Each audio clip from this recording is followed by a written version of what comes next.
Assalomu alaykum hurmatli obunachilar, biz kuzatib borayotganlar. Bugungi obzorimizda Mirzo Ulug'bek rayon Nikitinada joylashgan 5,5 sotix yer uchastkasiga ega bo'lgan uy-joy. Binoning umumiy kvadraturasi 550 kvadrat metr maydonni o'z ichiga oladi. Xonalarning soni 9 ta. 3 ta qavatdan iborat bo'lgan bino ko'tarilgan podol, birinchi va ikkinchi qavat. Ko'cha tarafdan darvozagacha bitta mashina sig'adiganlik joy ajratilgan va avtomat darvoza orqali hovliga kirganimizda yana 3 ta mashina qo'ysa bo'ladi. Imoratga ikkita eshik orqali kiriladi. Bittasi paradniy vxod, bu darvozaxonani ko'rinishi bo'pti. Demak, keng darvozaxona va darvozaxonadan o'tganimizda yozgi oshxona uchun mo'ljallangan joyi bor. Mana yozgi oshxonaning ko'rinishi, qozon o'choq, barbekyu zona, gazli plita va rakvina o'rnatilgan. Chap tarafimizda kattagina joy zelyoniy zona uchun ajratilgan, italyanskiy yaxshi daraxtlar ekilgan. Bu joyda navessa tegida e'tibor qotgan bo'lsanglar, darvozaxonada yer uchastkasini etagigacha naves qilingan. Bu joyda bemalol tapchan o'rnatsa bo'ladi. Va hovlining etagida yana bir qavatli imorat qurilgan. Bu joy spa zonasi uchun ajratilgan.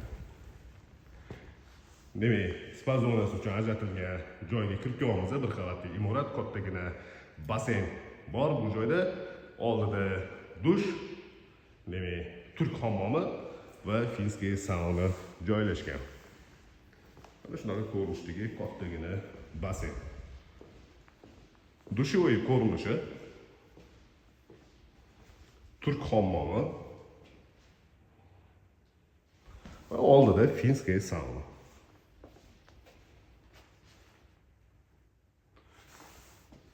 Bu joyda hovli tarafga qaragan vitrajli panoramli katta oyna romlari joylashgan. Yozgi paytlarda bemalol ochib qo'ysanglar, bu joy shabada havo aylanib turadi. Bundan tashqari patolog qismlarida yaxshi vitrajli sistemalar o'rnatilgan.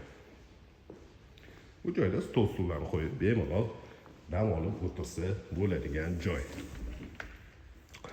Oldida prachniy joylashgan va bu joyda hojatxona. Hovlida bundan tashqari besetka, mana shu ko'p turgan besetkalar joylashgan. Yozgi paytlarda, bahorlarda, suv paytlarida mazza qilib dam olib o'tirsa bo'ladigan sharoitlari yaratilgan. Imoratni podol qismiga hovli tarafdan hamda imoratni ichidan tushiladi. Besetkaning ko'rinishi juda chiroyli chiqqan. Bu joyda imoratda podol qismiga tushiladi va ko'rsatayotgan joyimizda zalga to'g'ridan-to'g'ri kirsa bo'ladi. Mana shu eshik orqali zalga kiramiz. Va video davomida paradniy vxodlarni ham ko'rsatib beraman. Kattagina zal. Zalning razmeri uzunasiga 9 metr va eniga 5 metr. Demak, zalning ko'rinishi bo'ldi. Patologlarning balandligi 3,5 metr, devorlariga attachentlar ishlatilgan, отдельный vxodi bor. Bu joyda hol qismi bordi. Hol qismini kattaligini tasavvur qilishingiz uchun razmerini aytib o'taman, 7 ga 5 razmerda. Bu joyda paradniy vxod bordi. Darvozaxonadan kirdik, chap tarafimizda paradniy vxod. Imorat ichiga kirganimizda o'ng tarafimizda oshxona. Oshxonadan holga o'tiladi. Va to'g'rida zal joylashgan. Chap tarafimizda birinchi qavat uchun umumiy sanuzel. Mehmonlar uchun ajratilgan yotoqxonaning razmeri 4,5 ga 4. Qalin parketlar ishlatilgan pol qismiga. Endi ikkinchi qavatga chiqamiz. Ikkinchi qavatga ko'tarilganda chap tarafda ota-onalar uchun ajratilgan yotoqxona joylashgan, alohida garderob va sanuzel bilan. Bu joyda ikkinchi qavatdagi holli ko'rinishi. Demak, imoratda ikkita hol bordi, umumiy 9 ta xonadan iborat. Bu yotoqxonaning ichida ham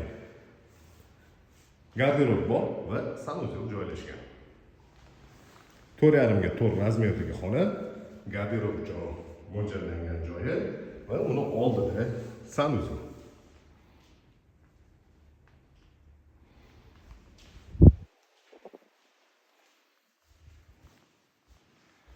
Bolalar uchun yana ikkita xona ro'para joylashgan. Razmeri bir xil, 4.5 razmerda va ikkita yotoqxonani o'rtasida shunaqa ko'rinishdagi umumiy sanuzel. Bolalar xonasini ko'rinishi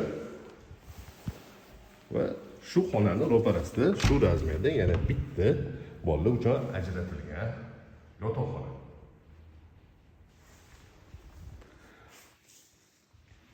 Ikkinchi qavatda 3 ta sanuzel bo'lyapti. Ikkitasi yotoqxonalar ichida joylashgan va bittasi ikkinchi qavat uchun umumiy sanuzel sifatida foydalanish uchun mo'ljallangan. Ota-onalar uchun ajratilgan yotoqxona. Yotoqxonaning razmeri uzunasiga 6 metr va enligi 4,5 metrni tashkil qiladi. Shu xonaga tegishli bo'lgan sanuzel.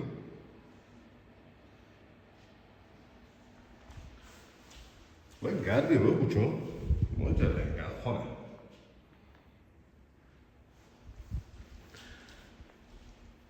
Demak, ikkinchi qavatda 4 ta xona, 3 ta sanuzel.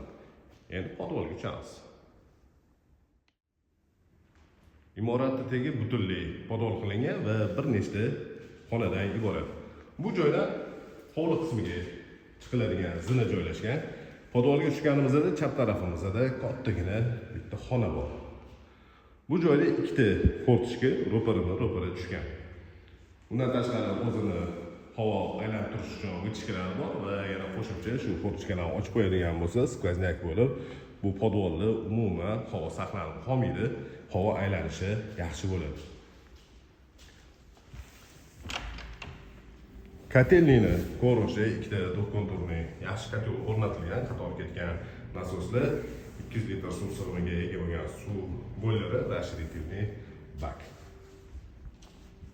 Bu joyda yana bitta dam olish uchun xona ajratilgan, bolalar uchun igrovoy xona qilib qo'ysa ham bo'ladi.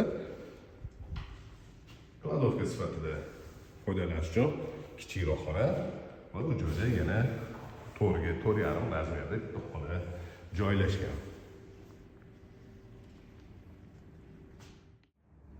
Bu ko'rsatgan uyimiz Mirzolobiya rayon Nikitinada joylashgan 5,5 sotix yer uchastkasiga ega bo'lgan uy-joy. Binoning umumiy kvadraturasi 550 kvadrat, xonalarning soni 9 ta bo'ldi. 3 ta qavatdan iborat bo'lgan bino ko'tarilgan. Bu uyni narxini описаниyaga yozib qo'yamiz. Yaxshi lokatsiyadan, yaxshi sifatda qurilgan uy olmoqchi bo'lganlar ko'rsatilgan telefon raqamiga bemalol murojaat qilishingiz mumkin.